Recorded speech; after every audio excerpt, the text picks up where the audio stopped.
Good evening, Minardo Maniacs, and everyone else out there in YouTube world. This week's Monday Digs video is a compilation video of a bunch of short hunts I did on a curb strip in central St. Pete near Mr. Troy's place. Back before my big traffic accident, guys. So you're gonna see the little ranger back again. But folks, the vast majority of this hunt is going to focus on one amazing find I found on this curb strip. Uh, I believe it's another piece of World War II trench art, sterling, and just an amazing find for a curb strip, guys. So I should have dug it live, but I didn't. I dug the signal before it live because it rang up as a silver quarter or a silver dime. But this signal was way up there in the high 30s, mid 30s, and normally something like that, you get a big piece of metal or something like a doorknob. Uh, I didn't dig it live because I did not think it was going to be a silver half, which it turned out not to be, but it did turn out to be silver. So, folks, I did a lot of research on this. You're going to see that research. So enjoy this, guys. It was another amazing find off a curb strip. Hey, good people. I'm down here doing these 10-foot curb strips down here near where Troy lives. And we just got our first Wheatster of the day. And it is a 1946 Denver. There we go. We're on the board. Well, guys, I told myself to film this one live right here on the curb strip. It gave me a perfect Wheaties signal. It's nice dry sand. What do we have for a year? I think that's either 42 or 47. Alrighty. Second Wheatie on the day. Hey gang, look at that. Maybe 20-30 feet from the last wheat penny, we got a bouncy penny signal, and I'm pretty sure that's silver, guys. I forget what that kind of stone is called, but there we go. I'll look at it with my loop and see if I see 925. If I do, you'll see a still of this with 925. But boom, ring on the day. I think it's silver. Well, good people, no day is complete metal detecting or curb stripping without at least one no cash value token with the nice American Eagle on it. Alrighty, and Wheatie number 3 on the day on the curb strip fooled me, guys. This one came out a beautiful chocolate brown. It was only about 2-3 inches down. Thought for sure with that color on the front it was going to be a memorial, but it is a 46. Is that a S? No, 46D. 340s Wheaties off this curb strip, and a silver ring. Boom. Well, folks, not only do we get a surface coin find right there, it is Queen Elizabeth. We get ourselves a Canadian penny. It's one of those ones with the 18 sides or something, and it is, the year is, it is a 1983 Canadian penny on the curb strip. Gotta love it. Well, surprise, guys, about a foot from the Canadian penny I get a 24.25. I thought for sure this was going to be a memorial, but we flip it over and there's some crud on it. But you can see the 1 cent, and it is a 51D. There we go, guys. Another wheat penny on the day. Oh my gosh, folks! On a quarter signal here, I almost thought I flipped out a huge ring, guys.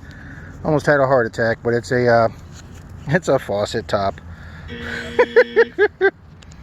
Alrighty, people. It is 4:45. I've been here since 1:30, and that is the first 27 signal I've had on the Knox all day. I'm hoping this is a silver dime, and that's why we're filming it live. Alrighty, folks, if you're wondering why everything is close up in this and some of the shots are going off the top edge of the camera, is because I filmed all these clips in portrait and vertical, not landscape, because what I was doing that day, I was just going to be filming every find as a group of shorts because I knew I wouldn't have enough footage to do a full 14-minute video. But I know a lot of people do not like watching the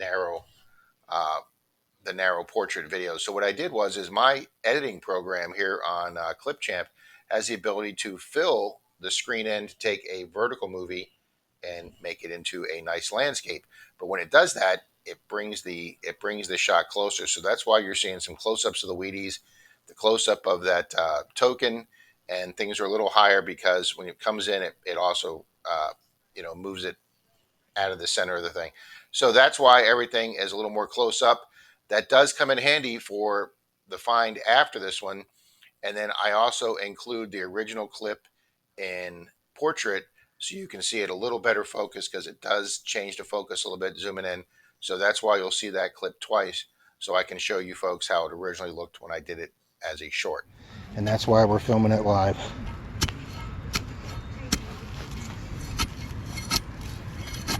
I think it's going to be a bit more.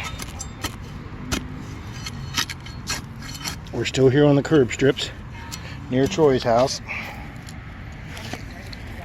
So, all right, do we get it out?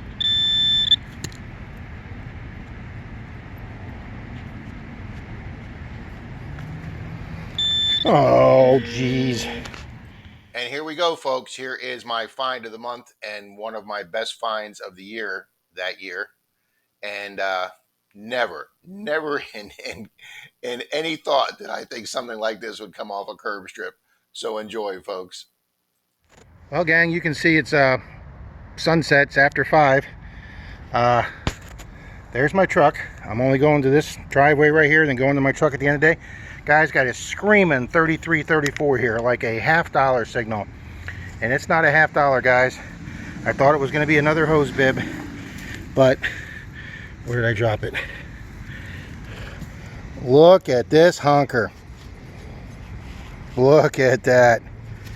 I don't even know if this is silver, if this is just oh, this is a World War II ring. That's a medical propeller. Let's look at that. Alrighty, guys, we're gonna clean this up. Boom. Wow, this could be a World War II. It's got eagles on both sides. Look at that. This could be my find of the day. I thought my silver ring was a find of the day. Alrighty. Alrighty, folks, and here is the original footage filmed vertically in portrait mode. Alrighty, folks, my editing software also allows me to remove the audio from a clip. So what I wanted to explain with this one, guys, is when I found it and started looking at it, first, it amazed me. It was a ring, and it looked like pot metal. And then when I saw the propellers on it, it is not Army medical. It is the World War II Army Air Corps. In World War II, the Air Force had not been created yet, so the airplanes were under, the aviation was under the Army, so it was called the Army Air Corps, and this was the logo of the Army Air Corps in World War II. That's why I believe this ring is World War II, and it's homemade, guys. It's not an official Army issued ring. It is homemade. And as you'll see here in a few seconds when I show you some still pics, it is stamped sterling. And you'll also see in the future that I do test it. But yeah, gang, I got pretty excited by this ring, and let's show you some further research on it. Okay, so first off, what exactly is trench art? Trench art is a type of folk art that refers to items made by soldiers, prisoners of war, or civilians during or right after an armed conflict. It is often associated with World War I, which is kind of where it originated, because a lot of World War I was fought along inside of trenches. But the tradition of making war souvenirs dates back to ancient times. It reached a new level of craftsmanship, should I say, I guess, in World War II, with a lot of the brass cases, and World War II being fought all around the world. Different soldiers, sailors, and folks had more access to brass, silver, aluminum, and things that became pretty much real type of art. So, as you can see, folks, the insignia for the Army Air Corps in World War II was a propeller with spread eagle wings. Here are several examples of Army Air Corps insignias and badges from World War II uniforms, hats, and collars. And here is an entire set of pins and pin backs that somebody is selling on the internet from, again, World War II with the Army Air Corps, different logos from their uniforms and hat badges. Alrighty, folks, as you can see here, this is a website that shows World War II German silver trench art ring for Army Air Corps soldier. This ring was commissioned by an Army Air Corps soldier at the end of World War II. It's got the ring, has an engraved AAC for Army Air Corps, along with his initials. Inside the ring, it says Berlin 1945, along with the German silver standard stamp of 800. At the time, I guess German silver was 800% pure, not 900 like it is today. But there you go, guys. It's got the wings. He put the star in the middle. But there's an example of a trench art ring from World War II.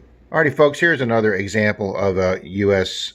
Army Air Corps World War II era gold and brass military ring. You can see same propeller. It's got versions of the eagle on the side, and this is on eBay.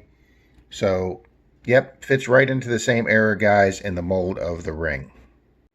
Here is another ring. I don't know the date of this ring, but authentic World War II U.S. Army Air Pilot's Wing Sterling ring, size 9. They want $175. It is 11.64 grams, which is about what mine weighs. You can see the exact same logo, folks, with the propeller and the wings. And I believe it's got the... Yep, it's got a U.S. Eagle on the side. Some of them do have the shield with the U.S. Eagle. But as you can see, the wings and propeller are the exact same design. Now, here comes the really cool thing, guys. I was able to find the exact ring that the ring I found was apparently molded from, or is an example of, from a legit ring. Here it is, guys.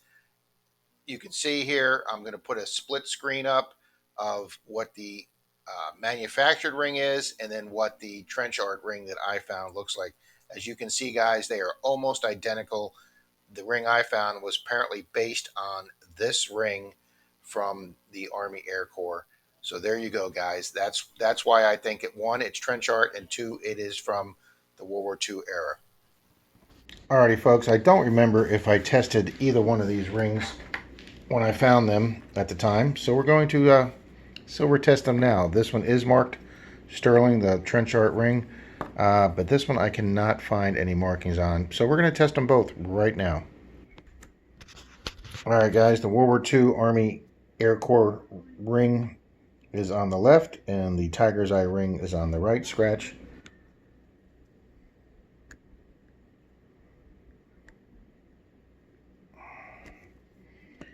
Alright, there is.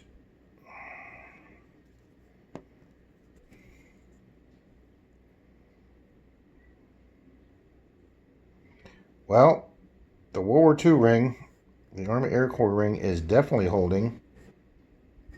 I'm not sure if this one is. I will take that to my jeweler and have it double checked. It looks like that one might not be holding, but alright, guys, we'll have them both checked out by my jeweler just to make sure. And let's get that to focus. There we go. And this ring weighs, holy smokes, 16.96 grams, almost 17 grams. Wow. Well, folks, that's tonight's video. I really hope you enjoyed it, guys. That was a phenomenal, unexpected find off a curb strip in St. Pete. Don't forget to make sure you leave a comment during this so you're entered into next Sunday's Monday Digs Duck Race for a silver coin.